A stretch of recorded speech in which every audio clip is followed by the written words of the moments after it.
what do you have to look forward to if you marry a narcissist? Hopefully you will find this before it's too late and before you actually go ahead and tie the knot. If not, this will reaffirm that you are with a narcissist, and I pray that is not the case. The first sign is that you will have to do everything. You will have to become the man in the relationship. You will have to lead. You will have to take charge of things that are not your job to take charge of, that are the men's responsibility. And yes, to a certain degree, I do believe in gender roles because it helps keep things in order and structured and no one feeling abused or worn out, okay? So yes, while the woman could work, she may have to come home and do all of the work at home. Now, this may be true for many families, even though the husband is not a narcissist, due to cultural and societal norms. So please take what I am saying in the correct manner and analyze it, not under the lens of narcissism, but under the lens of what is actually going on. The second thing that you will have to do is be very good at ballet. I'm kidding. Well, kind of. You will need to be able to walk on eggshells. Like literally. You will need to walk on your tippy toes. That is because he has a very, very fragile ego. And my ex used to exclaim many of the time, I have no skin. Now, how do you deal with a man, a rajul, who tells you, I have no skin? To which I responded many times, well, shall I wrap you in cotton wool and put you in an incubator? Because honestly, that's the kind of treatment they expect. Emotionally, absolute dysregulation and chaos. They will whittle you away to a husk of a woman and dry you up because they will sap the energy, love, light, and blood, sweat and tears out of you. So their fragile mental frame will set them off at the smallest thing. I used to send my husband to the shop, for example, to do some errands. Like, honey, here's a list. Can you please get this for me? And he would go and take 3 hours. It's down the road. He would take 3 hours. And I'm like, where were you? I can't handle this anymore. I can't handle this anymore. Why do you send me out? I don't want to speak to people. Of course, he was a covert narcissist.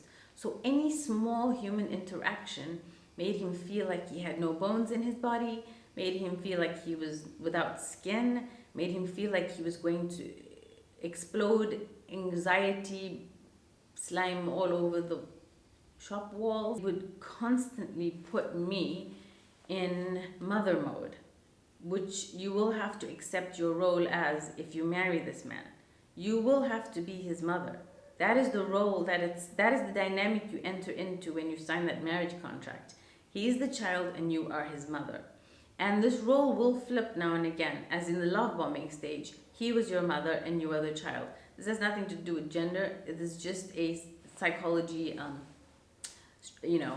model that was put forward by Professor Sam Vaknin. Do have a look at that and do some research on it. But basically the roles keep switching because it is a codependent, dysfunctional dynamic where between mother and child, you guys keep swapping the roles.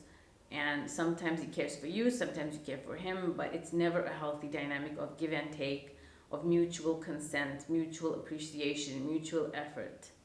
It's all one-sided. Their easy overwhelm will leave you feeling depleted and drained most of the time because you will then have to carry the baton and keep going with it. He will have to sit in his little corner and ruminate or, be left alone or self-soothe in some way. Usually they do it through other supply or through porn or through some addiction that he has, but that's normally what will happen. The other thing that they suffer from is chronic depression, moodiness, irritability, and you will see this on their face. Sometimes they are in narcissistic elation, which means they are happy. Sometimes, or happy is a bit of an overstatement, where they're a bit more regulated, a bit normal, a bit, just a little bit. But generally, they will be in a constant cobweb, tumbleweed chaos in their mind, and it looks like they're constantly having to untangle it. Whenever you look at their face, there will be either sad, fretful, nightmarish, anxious, frowning. They won't be happy bunnies, and they will make sure that you aren't either, because there's no way you can live in someone's company 24/7 who is like that and not have that energetic transference occur and take on that. You will be absorbed into their world. In fact, the only way that you could be married to a narcissist is that you bought into their version of reality. So then whatever maladies they face, they will draw you into it and suck you into that dark world. So you will often find them very critical of others, very critical of themselves, because that is the honest truth. They are self-loathing, self-hating people, and that is why they express the same outside of themselves. You know, they will look at other people's accomplishments with a furrowed brow.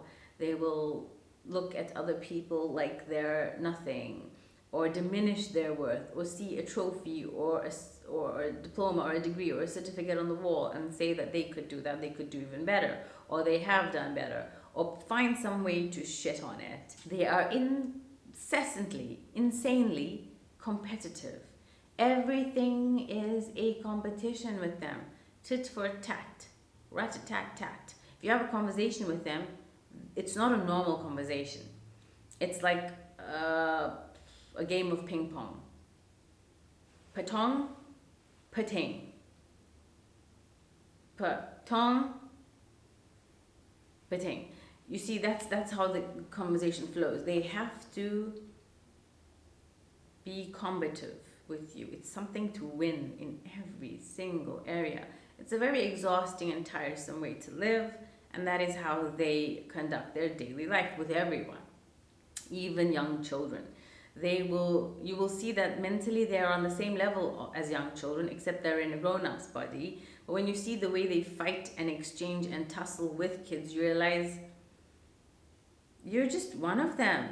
You're acting on their level, but you're an adult.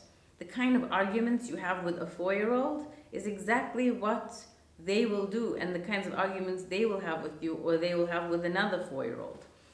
They'll feel like they're equal when they're actually having an argument with a toddler. It's crazy. But they must win every argument. They must have the last word. They must win against you in every single way.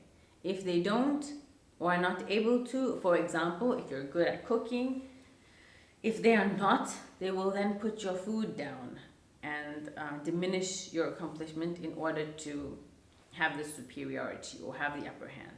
So there's always this battle for the upper hand, this competition, this tussle, this tug of war. You will never be at peace, you will never be at ease. It's constantly going to wear you down, and they're extremely bitter against the world. Everyone else in this world is to blame for anything that goes wrong in their life. Their parents who died many years ago, it's their fault why they have this lot in life. They love gossiping about other people, because gossiping can only be done when you think you're superior to that person. Let that sink in. Men and women do it just the same. There is this, this assumption that women like to gossip more. No, men gossip just as much. They love it. They love dramas, they love soapies, and they love gossiping. You cannot gossip against someone unless you feel a sense of superiority to them, or unless you see them as less than you. It's not possible. But it's also extremely cowardly, because the only way that you can put down someone, because if the only way that you can feel superior to someone is behind their back and not to their faces, that's a false sense of superiority. I hope that you are not getting into anything with a narcissist, and I hope this video has found you in good time so that you can save yourself and that you don't enter into anything with a narcissist now or in future. And I hope that all of my videos give you enough artillery in your arsenal to make sure that you are never engaging with a narcissist again, or that if you happen to, out of necessity, you know exactly how to deal with them. Thank you so much. Love and light, and salamu alaikum. Till next time. Bye.